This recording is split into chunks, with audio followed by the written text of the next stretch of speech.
வணக்கம் விவசாயிகளே. இது நம்ம புது விவசாய உலக சேனல் விவசாயிகளே. இன்னைக்கு நம்ம பார்த்தீங்கன்னா நம்ம சப்ஸ்கிரைபர் சொல்லியிருந்தாரு, சார் நான் உரம் போட்டேன் சார், முதல் உரம் போட்டேன், இப்போ அடுத்த உரம் போட போகிறேன், ஆனால் முதல் உரம் போட்டதே இன்னும் என் பயிர் எடுக்கவே இல்லை சார், அப்படியே இருக்குது சார் அப்படின்னு சொன்னார். அதே மாதிரி பயிர் பனைக்கலை, வச்ச பயிர் வச்ச மாதிரியா இருக்குது அப்படின்னாங்க, பயிர் பச்சை பிடிக்கல அப்படின்னாங்க. இந்த மாதிரி நம்ம விவசாயிகள் இந்த குறுவையில் இந்த மாதிரி பிரச்சனை இருக்க விவசாயிகளுக்கெல்லாம் ஒரு தீர்வாகணும் அப்படின்றதுக்காக தான் இந்த வீடியோவை நான் மேக் பண்ணியிருக்கேன். வீடியோவை ஸ்கிப் பண்ணாமல் பாருங்கள். அதே மாதிரி போன வீடியோ பூ வரும் சமயத்தில் என்ன உரம் கொடுக்கலாம் அப்படின்னு சொல்லி நான் போட்டிருந்தேன். அதுக்கு நல்லா ஆதரவு கொடுத்துருந்தீங்க, லைக் கொடுத்துருந்தீங்க, அதுக்கு நான் முன்னாடி தேங்க் பண்ணிக்கிறேன். அந்த மருந்தை கண்டிப்பாக பயன்படுத்துங்க. கண்டிப்பாக நான் சொன்ன மாதிரி ஒரு நல்ல பலன் இருக்கும். சரி விவசாயிகளே, நம்ம சேனலை சப்ஸ்கிரைப் பண்ணாத விவசாயிகள் சப்ஸ்கிரைப் பண்ணிங்க, கூடவே இருக்க பெல் சிம்பலை கிளிக் பண்ணிங்கன்னா தான் நான் போடுற ஒரு வீடியோவும் உங்களுக்கு சேரும். அதேமாரி ஏதாவது உங்களுக்கு சந்தேகங்கள் இருந்தால் நீங்கள் கண்டிப்பாக கமெண்ட் பாக்ஸில் கமெண்ட் பண்ணுங்கள். உங்களோட சந்தேகத்தை தீர்த்து வைக்கிறது தான் என்னோட முதல் கடமை. சரி விவசாயிகளே, வாங்க வீடியோக்குள்ள போகலாம்.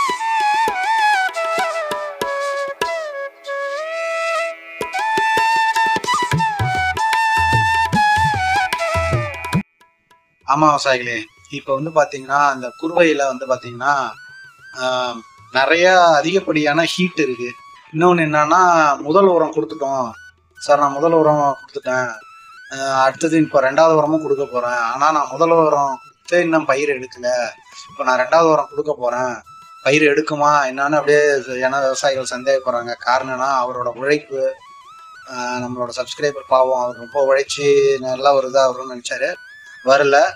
அதுக்கான ஒரு தீர்வான வீடியோ தான் இந்த வீடியோ அமையும். அவங்களுக்கு மட்டும் இல்லை, நீங்கள் பொதுவாகவே இப்போ குருவை நடுற விவசாயிகள் எல்லாமே நான் சொல்கிற இந்த முறையை நீங்கள் கண்டிப்பாக பயன்படுத்துங்க. பயிர் டக்குன்னு கிளம்பும், நீங்கள் கொடுக்குற மருந்தை எடுத்துக்கும், அதே மாதிரி பனைக்கும், நல்லா பயிர் நல்லா பனைச்சி வரும், நல்ல ஒரு ஈல்டு தரும்.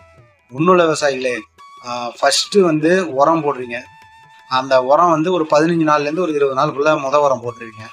அந்த உரம் போட்டுட்டு அதுலேருந்து ஒரு வாரத்துக்குள்ள ஒரு 25 நாள் பயிர் இருக்கு, 25-30 நாள் பயிர் இருக்குன்னா கண்டிப்பாக பூச்சி இருக்கோ பூச்சி இல்லையோ ஒரு மருந்து அடிச்சிருங்க.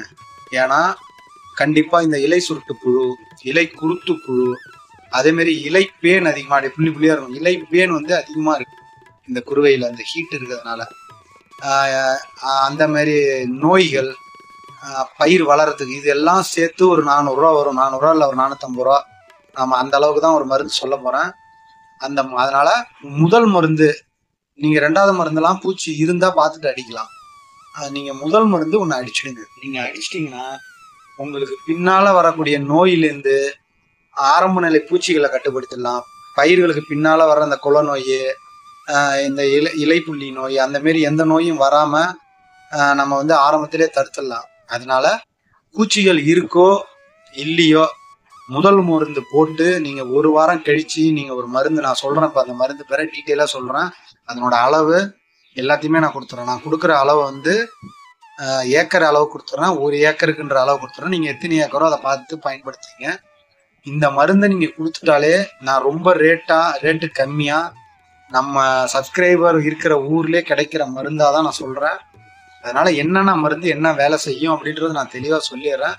ஏன்னா நீங்கள் அடுத்தடுத்த விவசாயம் பண்ணும்போது என்னென்ன பிரச்சனை இருக்குதோ அந்த மருந்து நீங்களே இந்த கெமிக்கலை சொல்லி வாங்கி நீங்கள் பயன்படுத்திடுவீங்க. அதனால என்னென்ன பிரச்சனை இருக்கோ அதுக்கு உண்டான மருந்தை நான் தெளிவாக சொல்கிறேன்.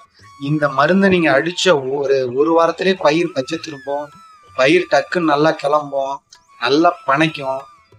அதனால ஒன்றும் இல்லைங்க, பூச்சி இருக்கோ இல்லையோ 25ஆவது நாள் என்ன மருந்து அடிக்கணும் அப்படின்னு பார்த்தீங்கன்னா, லேமிடா சைக்ளோத்ரீன் 5% ஈஸியில் வரும்.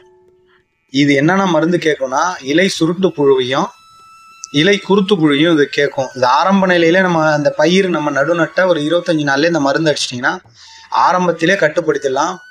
இதை அடிச்சிட்டிங்கனாலே பயிர்களில் ஒரு மாதம் வரைக்கும் இந்த மருந்து கேட்கும். அதனால பயிர்கள் சீக்கிரம் திரும்பியும் பூச்சிகள் அவ்வளோ சீக்கிரம் தாக்காது. இது பார்த்தீங்கன்னா லேமிடா சைக்ளோத்ரீன் 5% ஈஸி 1/4 லிட்டருங்க ஏக்கருக்கு. இதனோட விலை பார்த்தீங்கன்னா 1/4 லிட்டரும் ஒரு 200 ரூபா வருங்க. அடுத்தது பார்த்தீங்கன்னா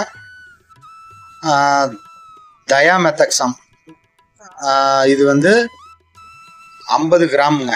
இது பவுடர் வகையில் தான் வரும். இது 50 கிராம் எது கொடுக்குறோன்னா, இந்த பேன், இலை பேன் இருக்கு இல்லையா, அந்த பிரச்சனைய இது வந்து கேட்கும். அது இல்லாமல் யானை கொம்பன்லாம் இருக்கு இல்லையா, அந்த யானை கொம்பன் வராமலும் இது தடுக்குங்க. அதனால தயாமெத்தக்சம் அதிகப்படியாக வேணால் ஒரு 50 கிராம் போதுங்க. 50 கிராம், இது ஒரு 50 ரூபாயிலேருந்து ஒரு 70 ரூபா அந்த ரேஞ்சு தான் இருக்கும் 50 கிராம்ன்றது. அதனால் தயாமெத்தக்சம் இது வந்து ஒரு 50 கிராம் ஏக்கருக்கு. இதனோட கார்பன் டயாசம் ப்ளஸ் மேங்கோ சோப் இது வந்து பார்த்தீங்கன்னா பவுடர் வகையாக இருக்கும். இது வந்து நோய் மருந்து. இது ஆரம்ப நிலையில் வர இலைப்புள்ளி நோயிலேருந்து பின்னாடி வந்து இலை இந்த கருது வரும்போது இலக்கொலை நோய், அந்த கழுத்துக்குலை நோய், அந்த நோய் எல்லா நோயுமே கட்டுப்படுத்துறதுக்கு இளம் பயிர்களே கொடுத்துட்டா பயிர்களுக்கு நோய் இல்லாமல் கொண்டு வந்துடும். இது வந்து ஏக்கருக்கு 100 கிராமுங்க. இதனோட விலையும் ஒரு 100 ரூபா தான் வரும். அதே மாதிரி சத்து மருந்து ஒன்று அடிச்சிடுங்க. என்ன மருந்துனா ஜிப்ராலிக் ஆசிட். இந்த ஆசிட் எது கொடுக்க சொல்கிறோன்னா பயிர்கள் வளர்கிறதுக்கும் வேர்கள் நல்லா ஓடுறதுக்காகவும் இந்த ஜிப்ராலிக் ஆசிட் கொடுக்குறேன். இது ஏக்கருக்கு 100 ml லிக்விடு ஃபார்மில் வரும். ஜிப்ராலிக் 0.01 அந்த இதில் வரும். இதை வந்து 100 ml மேலே கண்டிப்பாக கொடுத்துடாதீங்க, ஏன்னா பயிர் நிறையா வளர்ந்துடும். அதனால 100 mlன்றது இதுக்கு வந்து போதுமான அளவு. இந்த அளவு கொடுத்தீங்கனாலே பயிர் நல்லா வரும். இதை கொடுத்த ஒரு வாரத்திலே பயிர் நல்லா பனைச்சி வரும். பயிர் நல்லா கரும்பச்சை கலராக மாறும். பூச்சிகள் நோய்கள் வந்து அவ்வளோ சீக்கிரம் வந்து பயிரை தாக்காது. சரி விவசாயிகளே, நான் சொன்ன தகவல் உங்களுக்கு போதுமானதாக இருக்கும்னு நினைக்கிறேன். மேலும் இந்த வீடியோ பற்றி கருத்துக்கள் சந்தேகங்கள் இருந்தால் கமெண்ட் பாக்ஸில் கமெண்ட் பண்ணுங்கள். வீடியோ பிடிச்சிருந்தா லைக் பண்ணுங்கள், ஷேர் பண்ணுங்கள். நன்றி விவசாயிகளே.